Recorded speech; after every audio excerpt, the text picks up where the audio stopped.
Benvingut, senyor Eduardo Galeano, gràcies per ser aquí, al programa Singulars, por favor, segui. Eduardo, llega usted y se encuentra con las plazas llenas de gente gritando otra democracia es posible. ¿Qué le parece? Me parece una experiencia estupenda. La verdad es que fue muy emocionante para mí poder meterme entre la gente cuando llegué a Madrid, ahí en Sol, y recuperar esa energía de entusiasmo, digamos, ¿no? Una vitamina E de entusiasmo que a veces pareciera perdida en este mundo que nos invita al desaliento. O sea que fue, y ojalá siga siendo, una experiencia estupenda. La palabra entusiasmo es una linda palabra de origen griego que significa tener a los dioses adentro. Y eso sentí yo cuando deambulaba entre los muchachos, ahí en Sol. Nos quitaron la justicia y nos dejaron la ley. Es una de las frases que usted pudo leer en Sol. Sí, sí, sí. ¿Qué ley nos han dejado, señor Galeano? La ley del más fuerte, ¿verdad? Que es la que rige hoy por hoy en el mundo. Dentro de cada país y entre los países también, ¿no? Que es una ley insoportable. Y me parece bien que los jóvenes estén alzando en desobediencia contra esa ley que los condena a la resignación, a la aceptación del mundo tal cual es.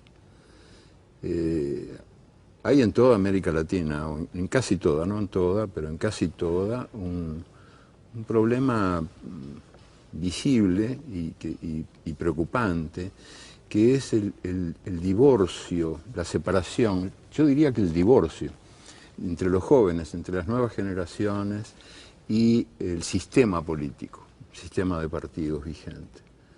Y yo no reduciría la política a la actividad de los partidos, porque la política llega mucho más allá de lo que son los partidos. Pero sí que me preocupa que, por ejemplo, en las últimas elecciones chilenas, 2 millones de jóvenes no votaron. Y no votaron por no tomarse el trabajo de registrarse y porque en el fondo no creen en eso. O supongo que demasiado no creen en eso, que no tendrán una fe capaz de moverlos. Y esto me parece que no es culpa de los jóvenes. Es muy fácil echarles la culpa, ¿no? Mirarlos desde muy arriba, desde muy por encimita, y decir, estos son cabezas huecas, que no les importa nada de nada. Y también en ese sentido me gustó estar en estas manifestaciones, por lo menos en la de Sol, que es la que pude estar. ¿Sabe cuánta gente no votó ayer en España? Si no he leído mal, ¿se imagina usted cuánta gente? 10 millones de personas no votaron. ¿Que no votaron? No votaron, no fueron. Bueno, es grave, ¿no? Te digo, es grave. Pero eso no es Pero culpa. también es un derecho no votar, ¿no? Claro, claro que sí. Y es también a veces un modo silencioso de protesta. O sea que me parece legítimo que la gente se exprese hablando o callando. Porque el lenguaje es también un lenguaje callado. A veces el silencio dice más que las palabras, ¿no?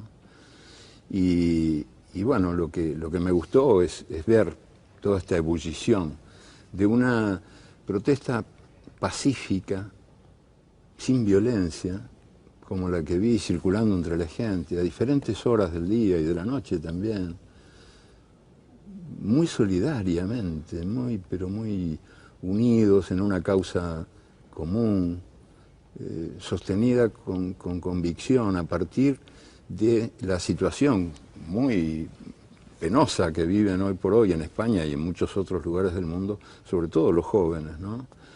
Y sobre todo los jóvenes que no tienen una posición, digamos, acomodada, familiarmente acomodada.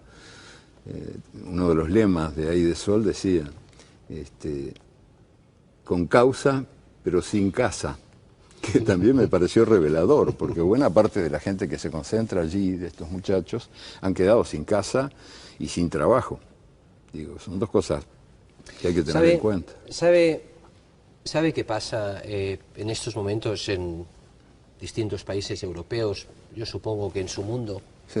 Latinoamérica también, pero conozco más la situación europea. Sí. Es que la gente está diciendo basta algo tan claro como los padres vemos que nuestros hijos no van a tener lo mismo que nosotros. Y vemos que lo que nosotros tenemos es gracias a la lucha que en su momento hicieron nuestros padres y abuelos con sangre, sudor y lágrimas. Sí. Consiguieron unos derechos que hoy nosotros como padres no podemos dar a nuestros hijos. Claro, ese es uno de los dramas del mundo de nuestro tiempo, ¿no? Internacionalmente. 2 siglos de luchas obreras que conquistaron derechos muy importantes para la clase trabajadora, para los que trabajan, están siendo arrojados al cesto de la basura por gobiernos que obedecen a una tecnocracia que se cree elegida por los dioses para gobernar el mundo, esta especie de gobierno de los gobiernos, ¿no? Como este señor que ahora últimamente se dedicó a violar mucamas, pero antes violaba países y era aplaudido mientras violaba países. No fue preso por eso. Tendría que haber ido preso por las 2 cosas y no solo por las mucamas. Y es esa estructura de poder, a veces invisible, la que en el fondo manda. Y entonces cuando se consigue aglutinar voces capaces de decir pro, capaces de decir basta, no más, bueno, lo primero que tiene que hacer uno es escuchar esas voces con respeto, sin descalificarlas de antemano, y saber esperar, a ver qué es lo que la vida quiere vivir. Estos muchachos no parecen esperar órdenes de nadie, ¿eh? Actúan espontáneamente y uniendo la razón a la emoción. Y bueno, me preguntan algunos, pero ¿y cómo va a acabar eso? Ay, yo no sé cómo va a acabar, ojalá no acabe, pero ¿y si acaba? Ya se verá. Es como el amor, que es infinito mientras dura. ¿Sabe usted, señor Eduardo Galeano, con José Luis San Pedro, con Arcadio Oliveras, son referentes internacionales de personas que en su momento, hace ya bastantes años, dijeron prou. San Pedro, muy mayor, pero muy joven, este fin de semana creo, hizo unas declaraciones que dijo algo así, cito de memoria: las batallas hay que plantearlas, se ganen o se pierdan, por el hecho solo de plantearlas, porque el solo hecho de plantearla lo que hace es ratificarte. Está bien, él es un querido amigo personal, ¿no? Aparte de lo mucho que lo respeto, lo quiero. Es verdad, estamos también enfermos de exitismo, porque el mundo está preso de un sistema de valores que coloca el éxito por encima de todas las virtudes, y es una fuente de virtudes, y que en cambio condena el fracaso. Perder es el único pecado que en el mundo de hoy no tiene redención. Estamos condenados a ganar o a ganar. La Santísima Trinidad, llamada también Standard & Poor's, Moody's y Fitch, sí, las agencias que califican los riesgos, sí, hoy están haciendo caer las bolsas y el euro en Europa porque han vuelto a bajar la calificación de la deuda griega. ¿Quiénes son estas agencias? ¿A qué obedecen? Según mi mujer, Elena Villagra, son las niñas superpoderosas, aquellos personajes que había hace no mucho tiempo, las niñas superpoderosas, que se consideran con derecho a clasificar y calificar a los países, es decir, está yendo por el buen camino, que es siempre el camino de la obediencia a las órdenes que dicta un sistema enemigo de la gente. Y bueno, están gobernadas dirigidas por tecnócratas de cuarta, que son los que mandan más que los gobiernos. Nadie las eligió en ninguna elección. Que yo sepa, nadie ha votado por Standard & Poor's, que además, si no me equivoco, significa promedio y pobres. Sí. Pero usted sabe las fechorías que han cometido estas agencias. Sí, sí. Las fechorías que han cometido. Y los errores agencias.